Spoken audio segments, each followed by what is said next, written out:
Новогодишната елка и украсите на Скопскиот плоштад не беа единствен празничен декор, додека се чекаше новата година. Некои од луѓето понесоа украсни венчиња и ги символизираа елените на Дедо Мраз. Други понесоа цели шишиња со пијалоци. Сите ја чекаат 2020 година со насмевка. На големата бина на плоштадот повеќе од 2 часа им пееше Дино Мерлин. Според проценките, таму на едно место беа собрани над 50.000 луѓе со слични очекувања за воиднина.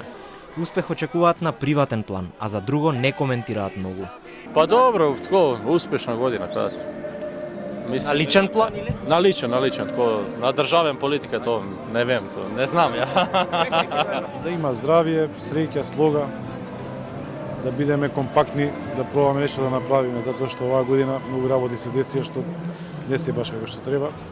Веруваме дека ќе има некако подобрување за сите. Секоја година, најпрвен здравје. И се исполнуваат и претходна година? Па, добра беше. Супер беше. Пред све здравје, да. Желби некој на посебно? Само да сум здрав и жив. Ме нервираат ли овие петарди што прават? Секако, меѓутоа тие се неизбежен дел на новогодишната прослава. Забавата со гостинот од Сараево запре кога граѓаните се подготвуваа за неколку минути да си честитаат нова година и да го гледаат традиционалниот огномет или пак да го снимат со своите мобилни телефони.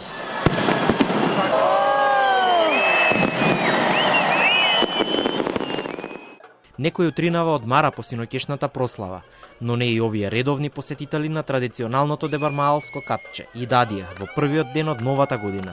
Играа оро, се веселеа, а одбраа и кум.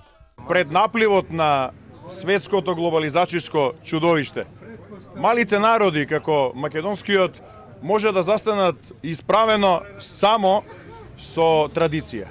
А оваа традиција во Идадија трае денеска 91 година. Без оглед што е мала. Без оглед што е мала, тоа е нешто големо за сите нас.